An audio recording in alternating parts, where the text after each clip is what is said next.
ওম নমো ভগবতে বাসুদেবায় নমো। নমস্কার বন্ধুরা, স্পিরিচুয়াল সুখিন ইউটিউব চ্যানেলে আপনাদেরকে স্বাগতম।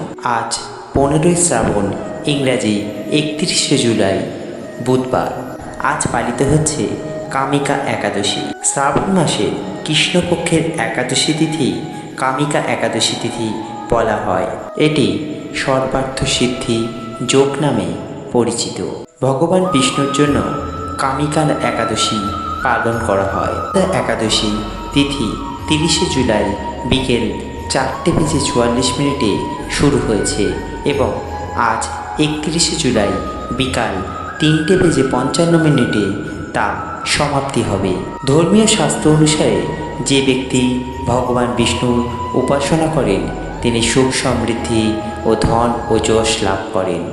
এছাড়াও একাদশী উপবাস পালন করলে আপনাকে মোক্ষ অর্জনে সহায়তা করতে পারে। এই দিনে যে কোনো দান কর্ম করার বিশেষ গুরুত্ব রয়েছে, যার ফলে ব্যক্তি পুণ্য লাভ করে এবং তার জীবনের সমস্ত ঝামেলা দূর হয়।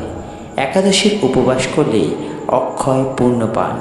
উপবাস ব্যক্তির মন, কথা এবং কর্মের উপর প্রভাব ফেলে, কারণ তার শুদ্ধ হয়, সে তার ভগবান বিষ্ণুর আশীর্বাদ লাভ করে। এই একাদশী তিথি পালন করলে সকল দুঃখ কষ্ট দূর হয় এবং ভগবান বিষ্ণুর বিশেষ আশীর্বাদ পাওয়া যায়। এই ব্রত পালনের মাধ্যমে ব্যক্তির ইচ্ছা পূরণ হয় এবং জ্ঞানে ও অজ্ঞানে পাপ থেকে মুক্তি মেলে। যে একাদশী দেবী তার অনুগত এবং আশ্রয়প্রার্থী ভক্তের মনের বিষয় কামনা দূর করে দিব্য চেতনা প্রদান করে, তিনিই হলেন শ্রী শ্রী কামিকা একাদশী দেবী। কামদা একাদশী দেবী এই একাদশী অদিষ্ট দেবতার নাম শ্রীধর। পৌরাণিক আখ্যান থেকে জানা যায়, পাণ্ডববর্গ শ্রীকৃষ্ণকে এই পূর্ণ একাদশী প্রসঙ্গে জিজ্ঞেস করেছিলেন।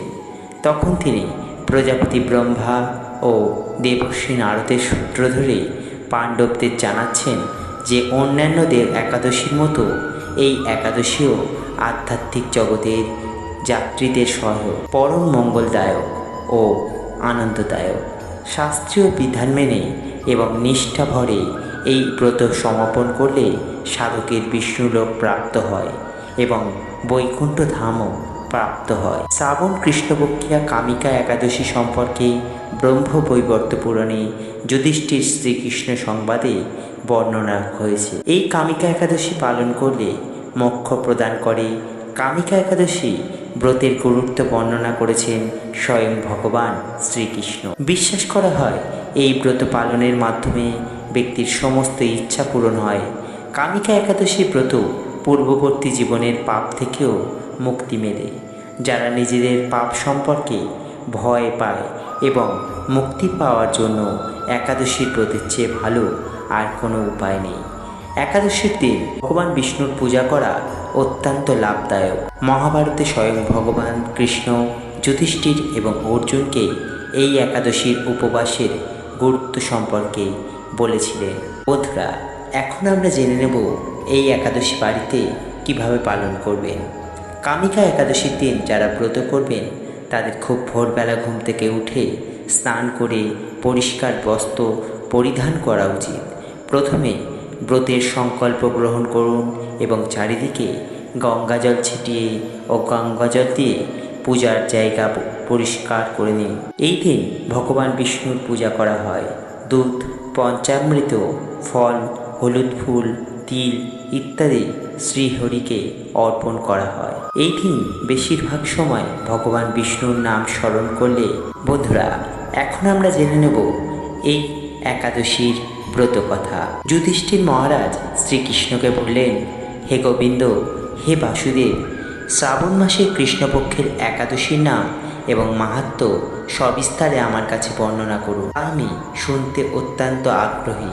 প্রত্যুত্তরে ভক্তবৎসল ভগবান শ্রীকৃষ্ণ বললেন, হে রাজন, পূর্বে দেবর্ষী নারদ প্রজাপতি ব্রহ্মাকে এই প্রশ্ন করলে তিনি যে উত্তর প্রদান করেছিলেন আমি সেই কথাই বলছি। আপনি মনোযোগ সহকারে তা শ্রবণ করুন। এক সময় ব্রহ্মার কাছে ভক্তশ্রেষ্ঠ নারদ জিজ্ঞাসা করলেন, হে ভগবান, শ্রাবণ মাসে কৃষ্ণপক্ষিয়া একাদশীর নাম কি? এর আরাধ্যা দেবতা কি?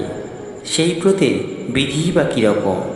এই ব্রতের ফলে কী পুণ্য লাভ হয় তা সবিশেষ জানতে ইচ্ছা করি।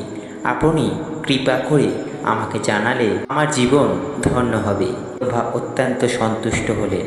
তিনি বললেন, হে বৎস, জগৎ জীবের মঙ্গলের জন্য আমি তোমার প্রশ্নের যথাযথ উত্তর দিচ্ছি, তুমি তা শ্রবণ করো। শ্রাবণ মাসে কৃষ্ণপক্ষিয়া একাদশী কামিকা নামে জগতে প্রসিদ্ধা।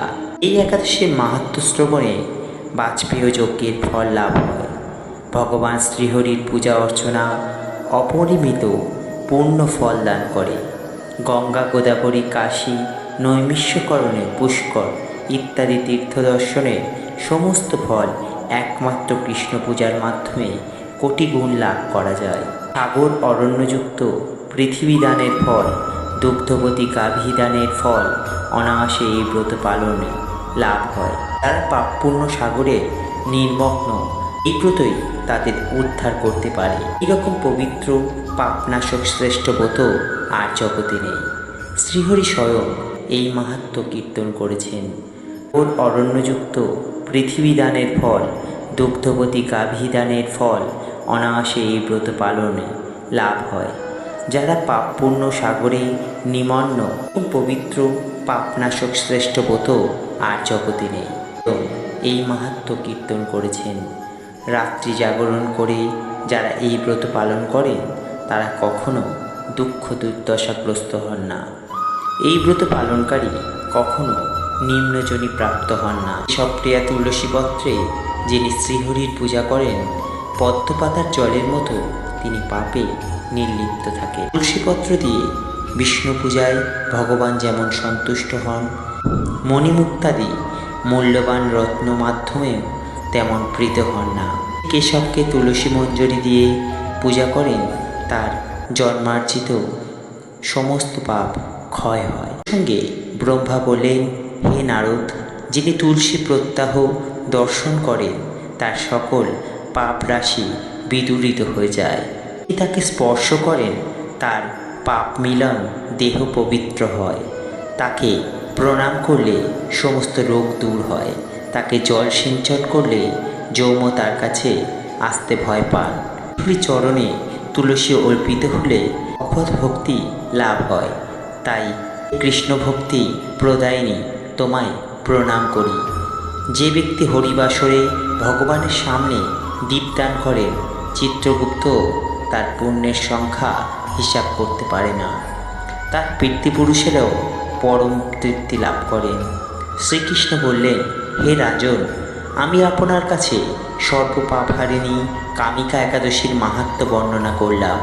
অতএব যিনি ব্রহ্মহত্যা, ভ্রূণ হত্যা, পাপ বিনাশিনী, মহাপুণ্য ফলদায়ী এই ব্রত পালন করবেন, এমনকি এই ব্রত কথা শ্রবণ করলে পূর্ণ হয়।